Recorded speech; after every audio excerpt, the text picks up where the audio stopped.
Olá, sejam bem-vindos. Estamos iniciando o programa Descobrindo o Espiritismo pelo canal do YouTube da US Intermunicipal de Ourinhos. E convidamos você a conhecer um pouquinho mais sobre a doutrina espírita.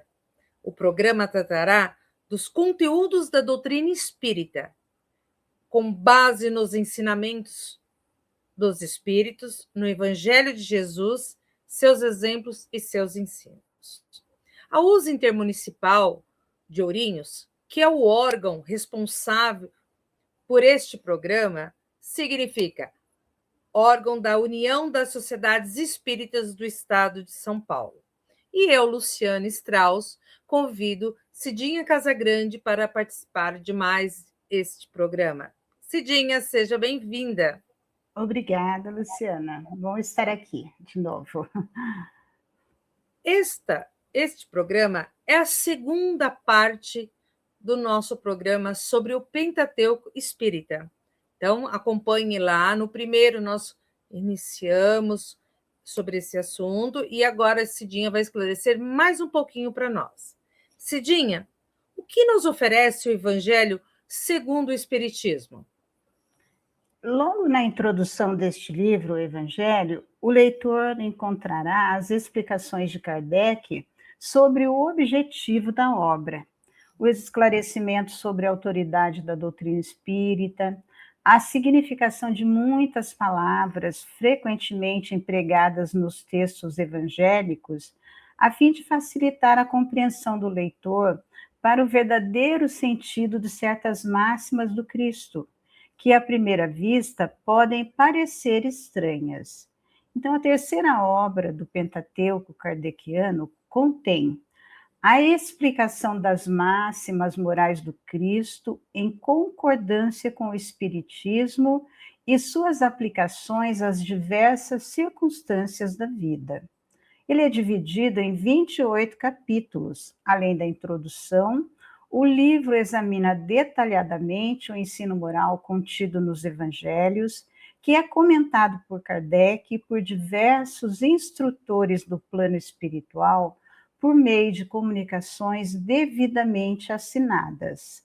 Tem maior enfoque às questões religiosas, éticas e comportamentais do ser humano e aborda os evangelhos canônicos sob a óptica da doutrina espírita, tratando com atenção especial a aplicação dos princípios da moral cristã e de questões de ordem religiosa, como a da prece e da caridade. Kardec afirma que a moral do Cristo é, acima de tudo, o roteiro infalível para a felicidade vindoura, o levantamento de uma ponta do véu que nos oculta a vida futura. E em resposta a uma mensagem colocada dos espíritos lioneses por ocasião do Ano Novo, está contida na Revista Espírita de fevereiro de 1862, Kardec trabalha um pouco esse lado da religiosidade, né, do espiritismo. Então ele coloca assim, o espiritismo é uma doutrina moral que fortalece os sentimentos religiosos em geral e se aplica a todas as religiões. Ele é de todas e não é de nenhuma em particular. Por isso, não diz a ninguém que a troque, deixa a cada um livre para adorar Deus à sua maneira e para observar as práticas que sua consciência lhe dita, pois Deus leva mais em conta a intenção do que o fato. Então, é nesse livro que nós vamos encontrar a condução, né, das diretrizes morais do Cristo, e que nos ajuda muito, e que nos leva a esse sentimento de religiosidade, de estarmos mais conectados, né, nesses termos de religiosidade. É por isso que a gente não precisa mudar de religião ao contato com a doutrina espírita, ao contrário, ela nos fortifica nesse entrelaçamento, né, com Deus. E o que apresenta o livro Céu e Inferno. O Céu e o Inferno, o quarto livro, então, da codificação, ele também é denominado Céu e Inferno ou a Justiça Divina segundo o Espiritismo. Ele contém, no seu conteúdo, o exame comparado das doutrinas acerca da passagem da vida corporal para a vida espiritual, das penalidades e recompensas futuras, dos anjos e demônios e das penas eternas, etc., seguida de numerosos exemplos acerca da situação real da alma durante a morte e depois dela. Então, essa obra ela se compõe de duas partes. A primeira parte é composta de um exame crítico, que aponta as contradições filosóficas e incoerências com o conhecimento científico, superáveis, mediante o paradigma espírita da fé raciocinada. Kardec faz ele mostra ali dentro, filosoficamente, essas contradições de acordo com a fé raciocinada que a doutrina espírita nos explica, nos orienta. Na segunda parte, encontramos dezenas de diálogos que foram estabelecidos entre Kardec e diversos espíritos, nos quais esses espíritos eles narram as impressões que trazem do além-túmulo e de como se deu o processo de desencarne para pessoas de diferentes tipos de caráter. Ele é dominado também a justiça divina segundo o Espiritismo, porque ele oferece o exame comparado das doutrinas sobre a passagem da vida corporal para a vida espiritual, da morte, quando a gente desencarna. Na primeira parte, são expostos vários assuntos, causas do temor da morte, por que os espíritas não temem a morte, o céu, o inferno cristão imitado do pagão, os limbos, quadro do inferno pagão, esboço do inferno cristão, o purgatório, doutrina das penas eternas, código penal da vida futura, os anjos segundo a igreja e o espiritismo. Aborda também vários pontos relacionados com a origem da crença dos demônios, segundo a Igreja e o Espiritismo, intervenção dos demônios nas modernas manifestações, a proibição de evocar os mortos.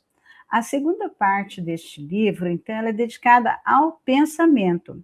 Kardec ele reuniu ali várias dissertações de casos reais de espíritos que vieram relatar as suas histórias, a fim de demonstrar a situação da alma durante e após a morte física, proporcionando ao leitor amplas condições para que possa compreender a ação da lei de causa e efeito, em perfeito equilíbrio com as leis divinas.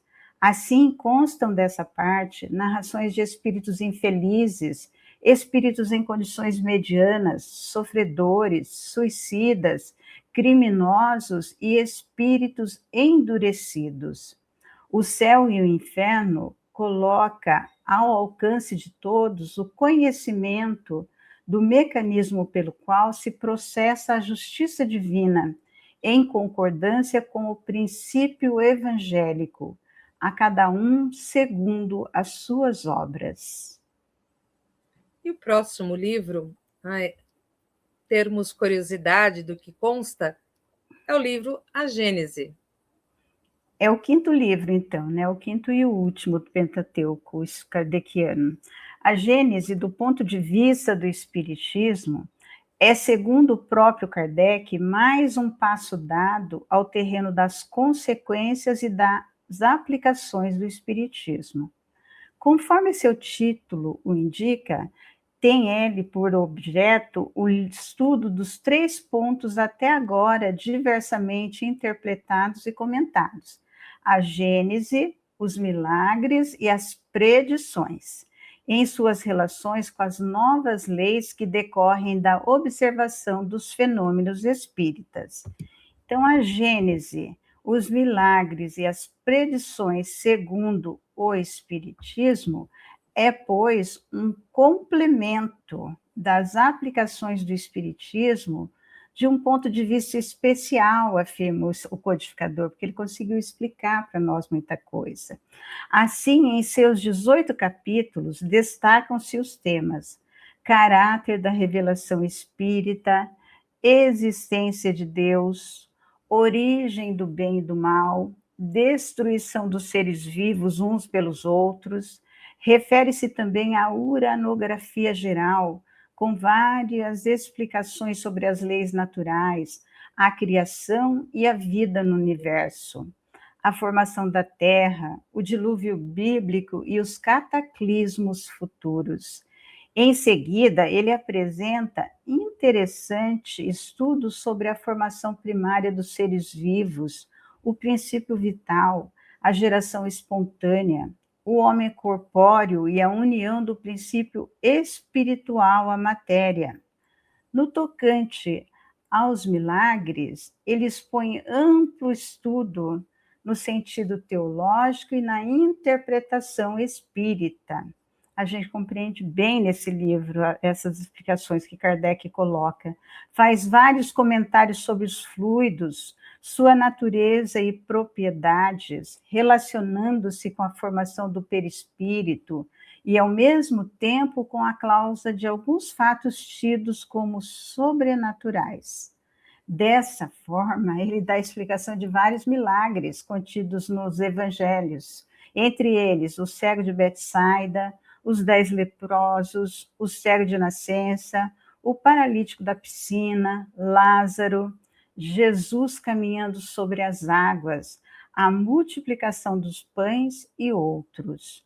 Posteriormente, ele vai expor a teoria da presciência, que seria uma teoria do conhecimento do futuro, e as predições do Evangelho, que seria o ato de afirmar algo que se acredita que vai acontecer, né, que aparece lá nos Evangelhos, esclarecendo suas causas à luz da doutrina espírita. E finalizando, então, este livro, apresenta um capítulo intitulado São Chegados os Tempos, no qual aborda a marcha progressiva do globo no campo físico e moral, impulsionado pela lei do progresso. Então, nós, com este programa, nós terminamos o Pentateuco Espírita, né?